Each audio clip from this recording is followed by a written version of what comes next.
Oh, that's just the normal entry point to the library. Let's see, someone was sitting there. Oh, what's here? This Post Lavantorie mail collection box has been heavily vandalized with graffito. A closer inspection reveals 2 bullet holes in the front. A faint sticker on the side reads, RCM Emergencies Desk number 8102, with a slogan, Mankind, be vigilant. Let's praise the mail delivery box.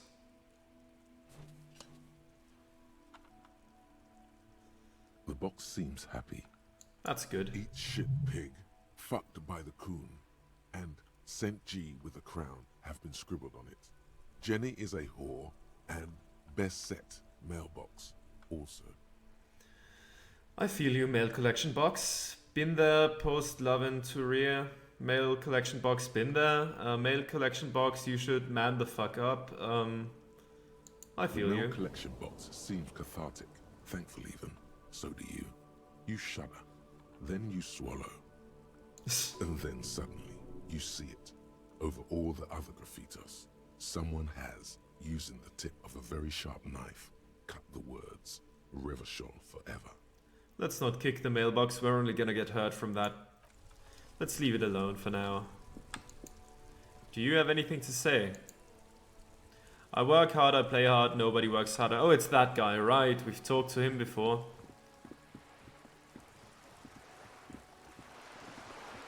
Okay. Right, one thing we could do is we could go to his car and make that that call. I'm gonna quickly look what exactly it was about, but I remember now that I should give a call to someone. I think the department wants to look something up. Ooh, what do we have here? Droplets of rain fall on the white on blue police livery of the motor carriage. Wait, why am I even thinking about this? Wasn't I supposed to? Do something important? Something murder related? There's always something important. Doesn't mean you can't take a moment to admire this piece of machinery. This is a Caprice Kanema, the Caprice Motor Corps follow-up to their highly successful workhorse, Caprice 40, and the answer to the Lum's racing breed, Ferv series. With its air-cooled, rear-mounted 12-cylinder compression ignition engine, driving the rear wheels through a 4-speed manual gearbox, the Kanema is able to reach 100 kilometers per hour in 13.5 seconds, and go on to a top speed of 180 kilometers an hour. Won't it roll over in the first sharp corner? The high center of balance is offset by a large battery bank mounted at the bottom of the cabin, feeding all the auxiliary systems and making the Kanema effectively a mobile power plant. This tech talk is really rubbing me the right way here, or turn your attention to the motor carriage itself. Let's see the tech talk first. Due to a quite steep price tag, it is very unusual to see one in police livery. That machine really puts the loco back in locomotion. Very cool. I don't like your machine, Lieutenant. Looks impractical. A motor carriage, one of many. Let's say that. You want to take a closer look? What's it packing there? 130. I reckon that's a 7-liter V12 there. Man, that's got to be a major advancement over the KR18GU engine on the old Caprice 40. That's what? 7-liter V12? 7.2. Supercharged. The lieutenant is trying to suppress a smug smile unsuccessfully. A fine machine. Yes. An extraordinary machine. It's nice and all, but why so modest? Put some zing into it. Flare it up. Slam it down. Helium headlights would improve the range and quality of the visual field a lot.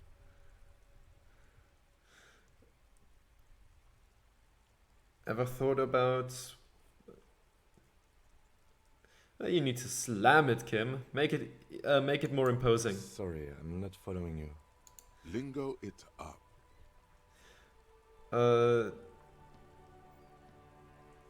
Drop the ride, 200 mil, get the camber to frosty minuses. I'm not either. Don't know why I said that. Yeah, let's... Well, maybe don't just say every little thing in your head out loud. It confuses people. Okay, let's move on.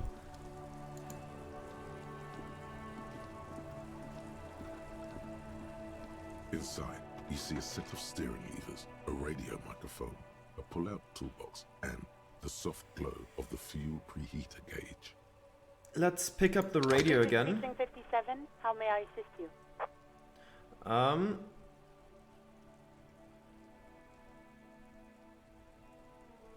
Oh, what did we... Ah, right. Have you heard back from the ICP about the serial number? Exactly, that's what we Yes. needed.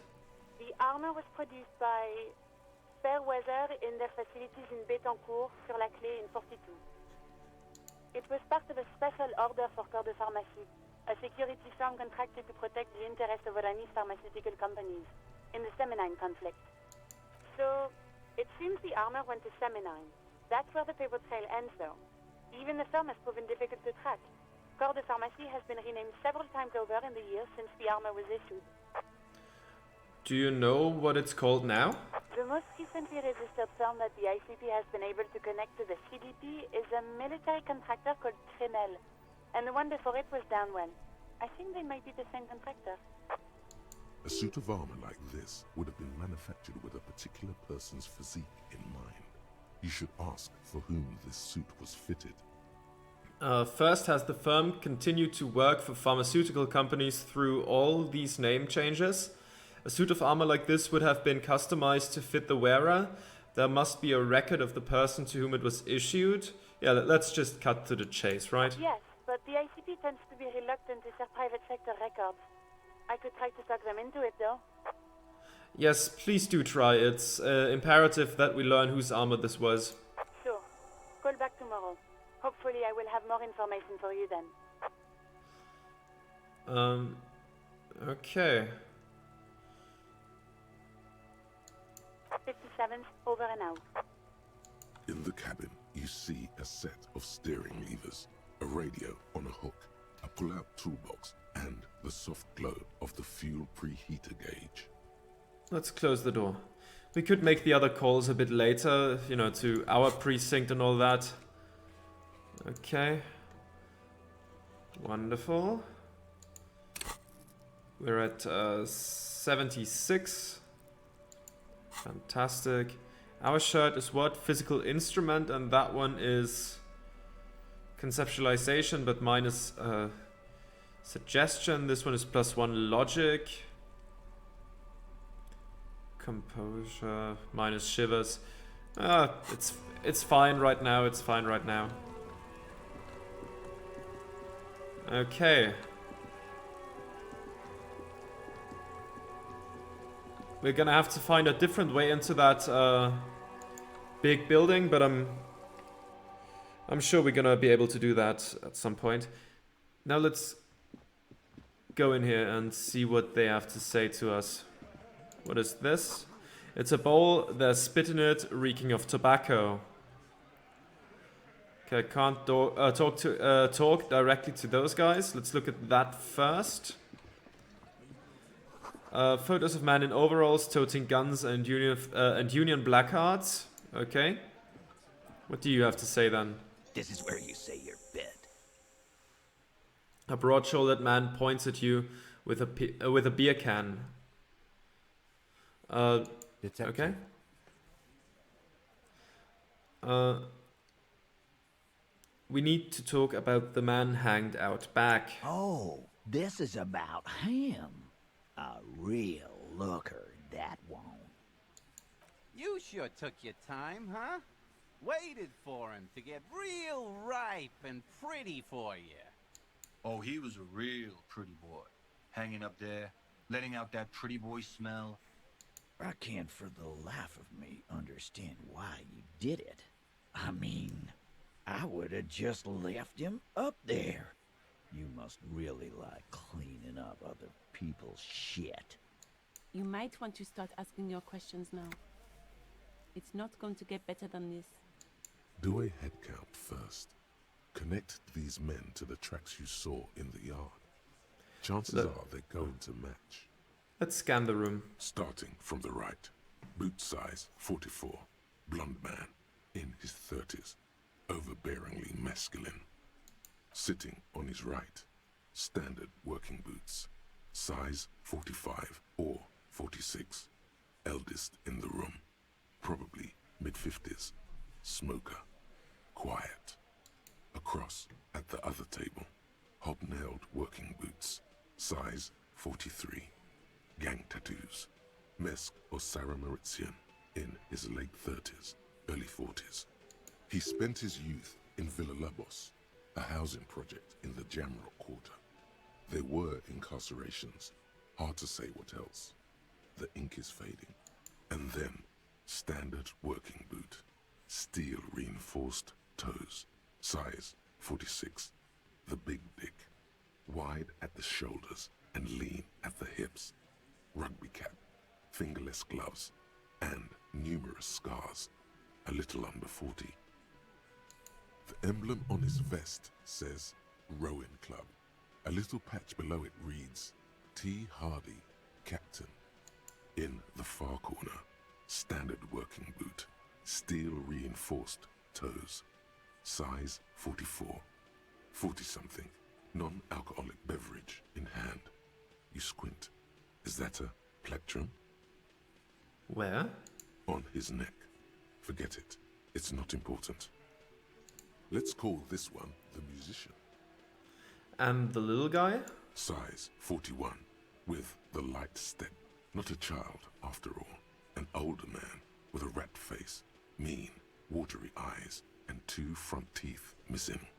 In the middle, heaving and wheezing. Big guy. Boot size 46. Deep marks. Probably carried the victim over. He, alone, is 130 kilos. Add the man in armor, and you could easily exceed 220. In conclusion, these 7 are the actors on the crime scene. The footprints were theirs, but there's a discrepancy. One of them is missing the odd soul. Exactly. You've stood there for about 4 seconds, not saying anything. Hit them with questions. Where's the 8th Hardie? The fuck is with you, fella?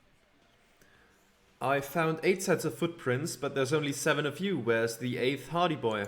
What are you talking about, madman? There's no 8th Hardie boy. There's 7 of us and we're all here. He sizes me up. What? You want to be the 8th Hardie boy? We ain't hiring. Actually, boss, we've been talking and we think she could maybe... She? So there's an 8th Hardie, and it's a Hardie girl? Who might it be? Elizabeth? The gardener? Shut the fuck up, Glenn! I do the talking here. Now what the fuck do you want, cop? It has to be good, if he won't let you pursue it. Looks like the lieutenant thinks so too. So let me get this straight. There is an 8th Hardie boy. It's a she, and you don't like us talking about her? That's right. We're not talking about this. This is a private Hardie boys matter. Nothing to do with your shit. And you're not cops here. Don't go digging around if you don't want a bullet in the back of your head. I'm watching you. Good. We are all watching each other. Officer, your question. The man hanged in the backyard. Did you do it? The pretty boy. You guys really love talking about that pretty boy. Funny. But my partner and I have a serious matter to discuss with you. Why is there a container belt around the dead man's neck? Why are your boot prints all over the scene? You mean these boots? He raises his worker boot, size 46, steel reinforced toe. Yes. We all got a pair. We wore them the night we took the pretty boy out back and hung him by the neck. Yeah, We did this.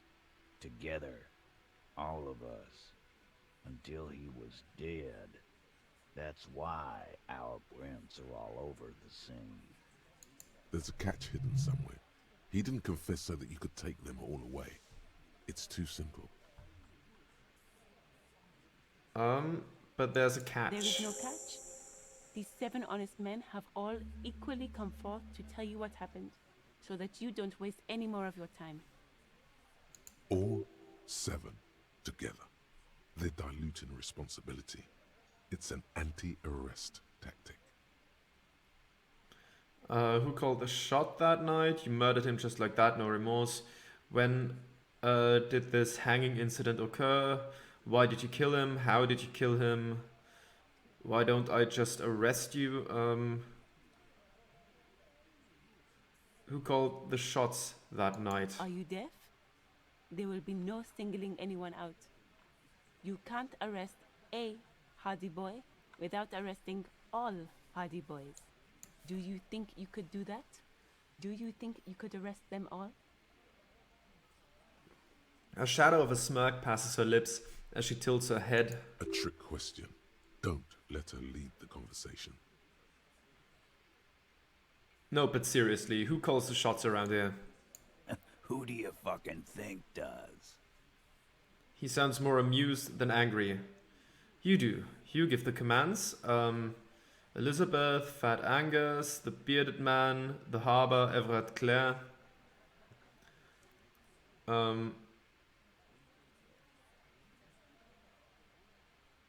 Let's say we could either point to him or to Everett. Let's say Everett. You keep him the fuck out of this. We have autonomy. It's all on us. Everard runs the union. I run the Hardie boys. When the shit starts spinning, it will not land on Mr. Clare. That's the deal here. The Fixer will ignore the notion completely, focusing on Titus's culpability. When Titus Hardie says he runs the Hardie boys, he means that in an administrative capacity. On that night, everyone acted as one man. Why did you kill him? Why? 'Cause he was worthless mercenary scum. And he stepped out alive in my town. So he was a mercenary, that's it? And he stepped out alive. He repeats, jaw clamped shut like a vice. What kind of mercenary? The kind that shows up when you start a strike. The experienced kind, too. Had Cohoy and Semenine written all over him. Ex-Oranese Special Forces. A live grenade. Right here in our bar.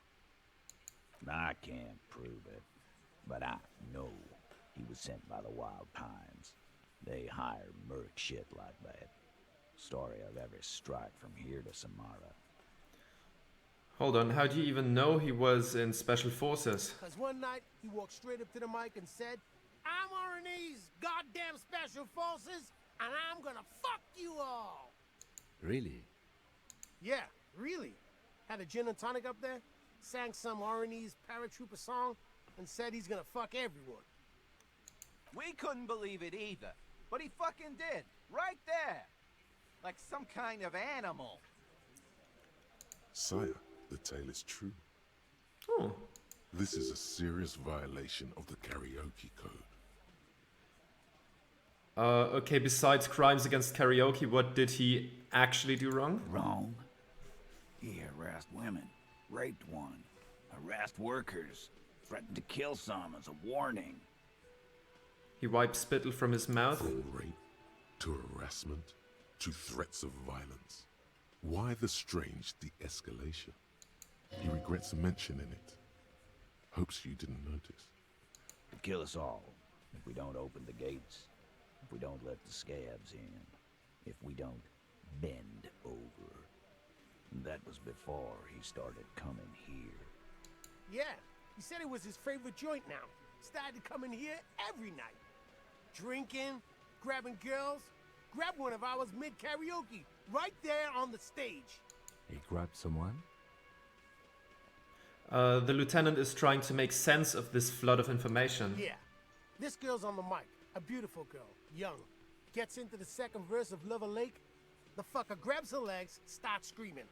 Show me your cunt! Why don't you show me your cunt? Then, he gets knocked on the head with a wine bottle. Doesn't even fall down. He shakes his head in disbelief.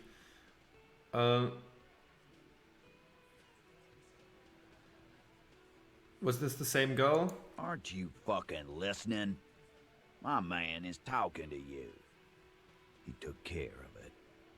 They got the girl out before anything else could happen. Yeah, me and Eugene got her out. Aren't you fucking listening? He repeats like a parrot. There's something odd here. Seems like they don't want to talk about that rape Titus mentioned. Why not? This is a serious allegation. Make them talk about it. Why? Who did he do that No. to? You're not getting the name. That's a Martinez matter. And I'm not discussing it with you clowns. There's nothing you can do for now. He's stonewalling you. Shame.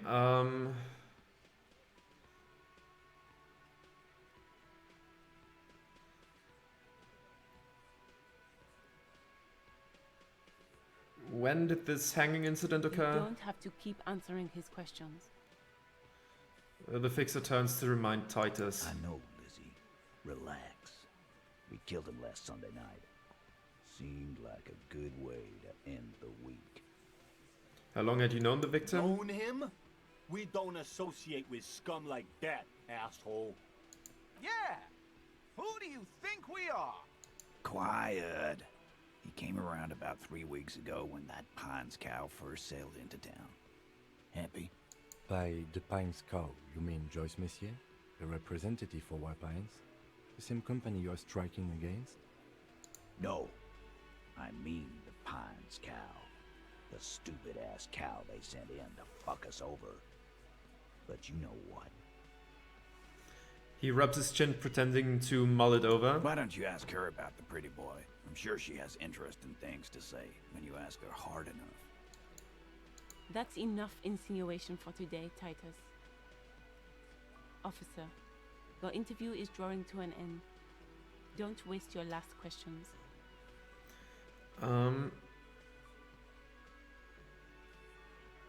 Okay, so this is not gonna lead to anything fruitful. After what they said about that guy, I not really questioning why they did that.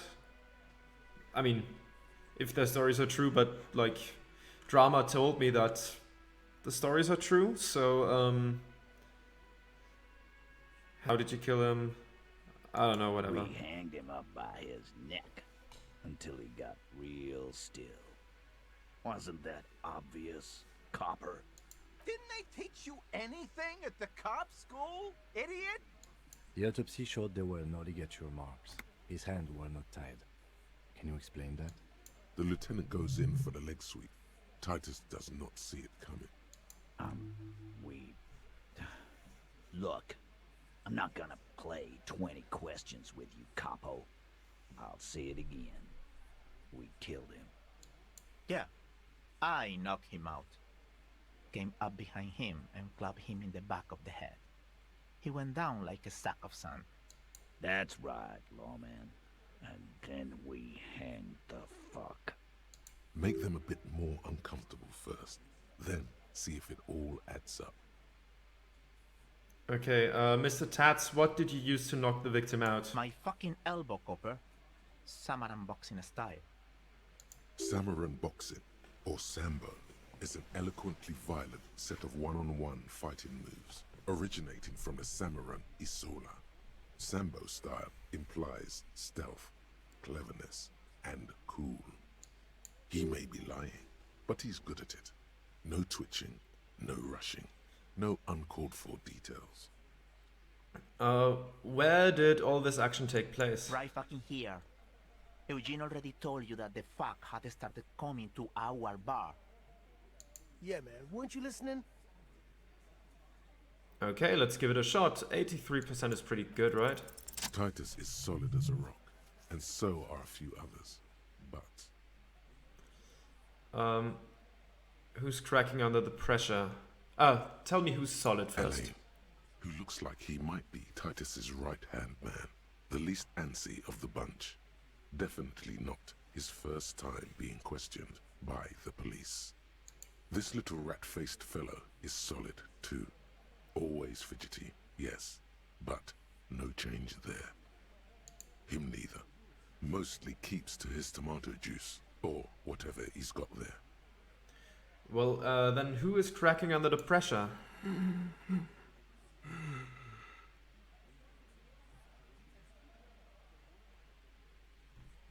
This one? He's sweating profusely and has difficulty breathing. They've smartly kept him out of the conversation thus far. Definitely the weakest link in the chain. Hey you, turn to the big guy. You having trouble breathing over there? No. He looks up startled, his forehead shiny from sweat. A few coiled locks are peeking out from under the warm woolen hat. Of course he's having trouble breathing. Just look at how fucking fat he is. The man next to the big guy bursts out laughing. Fuck off, Shanky. Angus is a powerful guy. All muscle. Keep your eye on this powerful guy. Sooner or later, he's going to break like a piece of twig. There's something you're not telling me. And fuck you too, copper. Picking on Angus like this. We're done with this schoolyard shit. And just so you know, he doesn't have trouble breathing. This one is a stone wall. You won't get more out of them about the night of the murder. Not yet. Right, I have other questions about the lynching. Like what, copper?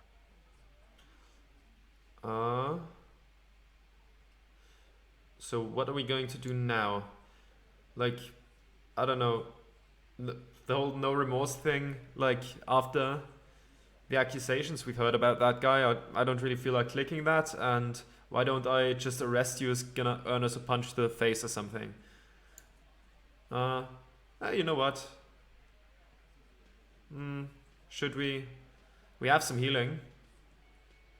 Nah, you know what? Nothing. Your investigation here is done.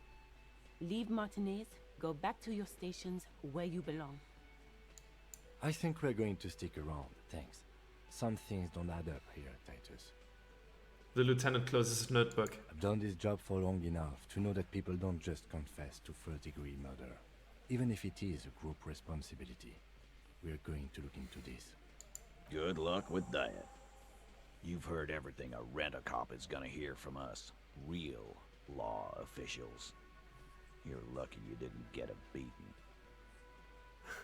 I'm not gonna attempt that right now.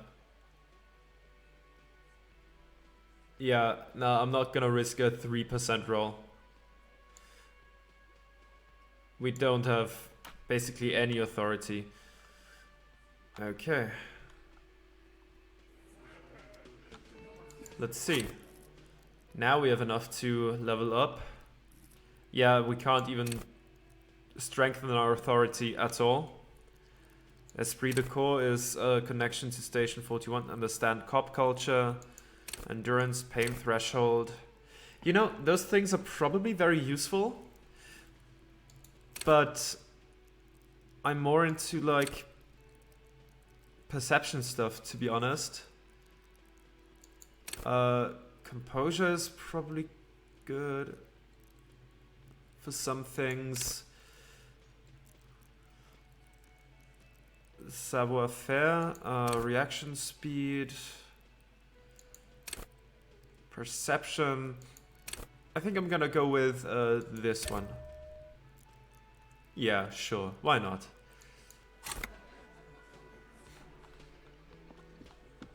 Alrighty then. Let's head back out. Or maybe we can talk to this guy. Though he probably wasn't there yet at the time of the murder, right? Can I help you? Oh yeah. Got the 20 real? Yeah, Good. let's You got just the pay room him. for the night, but remember, you'll need another 20 real tomorrow. Yeah, don't worry about it. We'll get that. Ah, autosave. Very good. The kitchen. Maybe that person knows something about the blue door.